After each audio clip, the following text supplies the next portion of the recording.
Hi guys, welcome back to my channel. Today we are going to discuss MBA Semester 1 Accounting for Management important questions.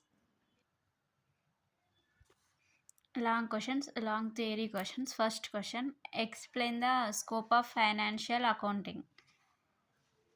Second one, need and importance of accounting standards in global accounting environment. Explain the concepts and conventions of accounting. Double entry system and its features. Describe the accounting process. These are theory important questions. Coming to problematic, general entry method, ledger accounts method, trial balance ఇవన్నీ important, ఇవన్నీ చూసుకోండి. మీరు అయితే theory అయినా పర్ఫెక్ట్గా prepare అవ్వండి, లేకపోతే problematic అయినా.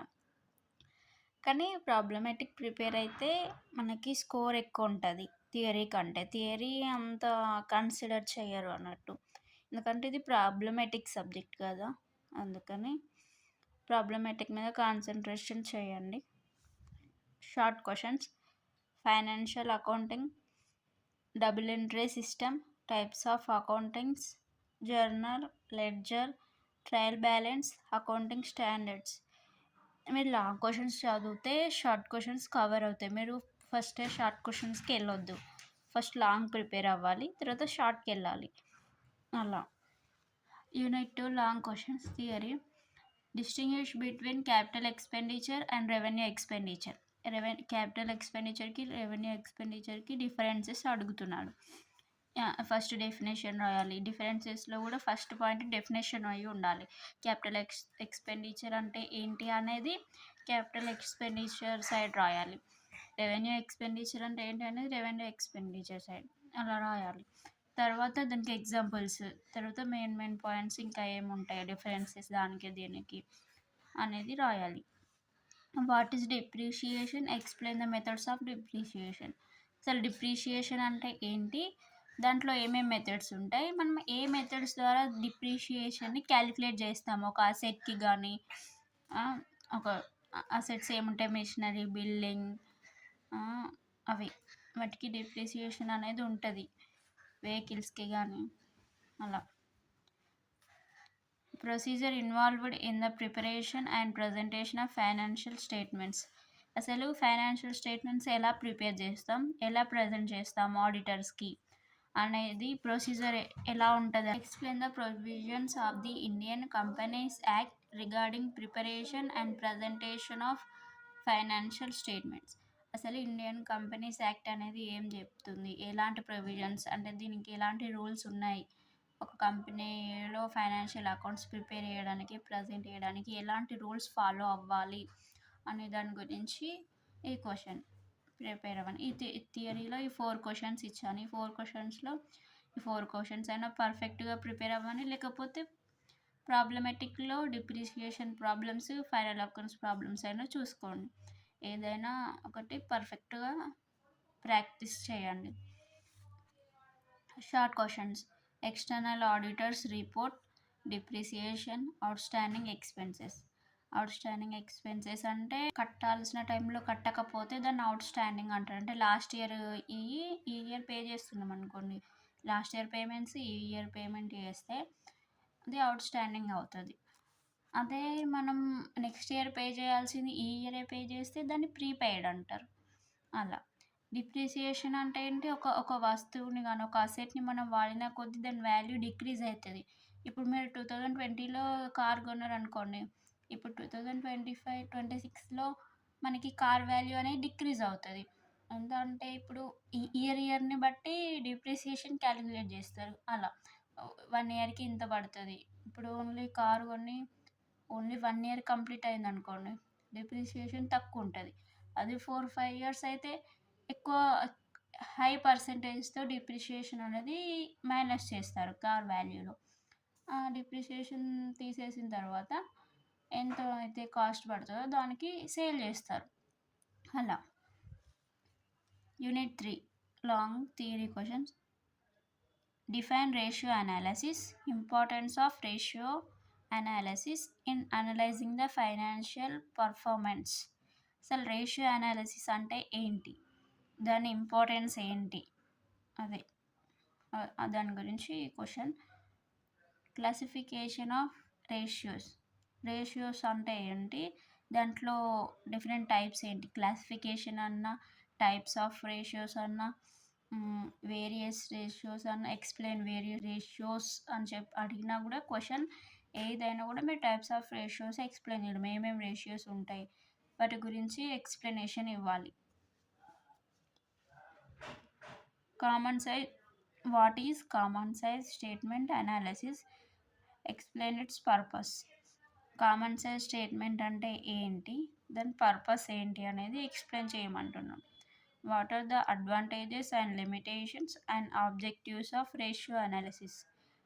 రేషియో అనాలిసిస్ యొక్క అడ్వాంటేజెస్ ఏంటి, లిమిటేషన్స్ అంటే డిసడ్వాంటేజెస్ కిందికి వస్తుంది, లిమిటేషన్స్ ఏంటి, ఆబ్జెక్టివ్స్ ఏంటి రేషియో అనాలిసిస్కి, అది క్వశ్చన్.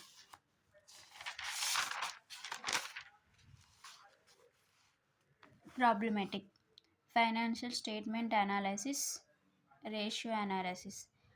ఫైనాన్షియల్ స్టేట్మెంట్ అనాలిసిస్కి సంబంధించిన ప్రాబ్లమ్స్ చూసుకోవాలి. రేషియో అనాలిసిస్ ఎలా క్యాలిక్యులేట్ చేస్తారు, రేషియో అనాలిసిస్ ప్రాబ్లమ్స్ ఉంటాయి, వాటిని చూసుకోండి, ప్రాక్టీస్ చేయండి. ఏదో థియరీ అయినా పర్ఫెక్ట్గా ప్రిపేర్ అవ్వండి, లేకపోతే ప్రాబ్లమాటిక్ అయినా మీరు పర్ఫెక్ట్గా ప్రాక్టీస్ చేయాలి. Short questions. Financial statement analysis, ratio analysis, liquidity ratios, turnover ratios, profitability ratios, leverage, structural ratios, common size statement. These are short questions. If you prepare long questions, then short questions will also cover in the long questions only. No need to prepare particularly short questions. Don't waste your time, okay?